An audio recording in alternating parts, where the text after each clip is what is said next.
नमस्कार. समर्था स्वाद किचनमध्ये आपलं स्वागत आहे. सर्वप्रथम आपण पनीर चांगल्या प्रकारे किसून घेऊया.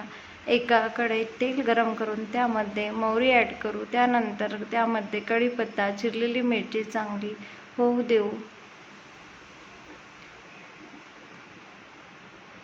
त्यामध्ये लसूण, कांदा, टोमॅटो सर्व एकजीव करून घेऊ.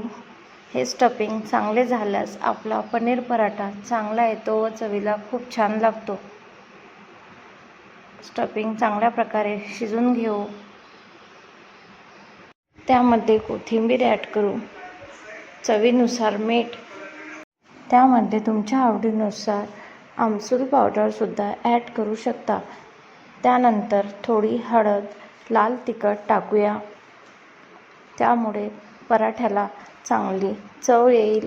समर्था किचनचे व्हिडिओ आवडत असल्यास समर्था स्वाद किचनला लाईक करा, फॉलो करा आणि सबस्क्राईब करा.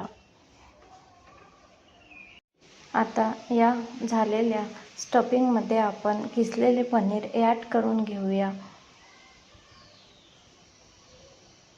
आता सर्व एकजीव करून घेऊ.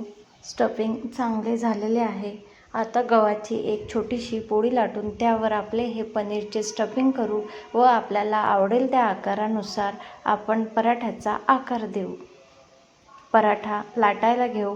पराठा लाटताना एक काळजी घ्यावी की स्टफिंग पूर्ण कड्यांनी बाहेर येऊ नये. कडे दाबून घ्यावे. तवा गरम झालेला आहे. त्यामध्ये तेल टाकू व पराठा करूया. लक्षात ठेवा, तुम्हाला आवडल्यास तुम्ही यावर बटर किंवा तूपसुद्धा ॲड करू शकता. पनीर पराठा व्यवस्थित शेकून घेऊया. विशेष काळजी घ्या, हात भाजू नये.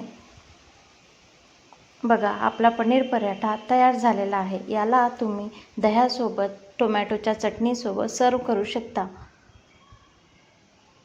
बघा कसा आतूनही स्टफ झालेला आहे. सर्वांना आवडेल असा पराठा तयार झालेला आहे. धन्यवाद.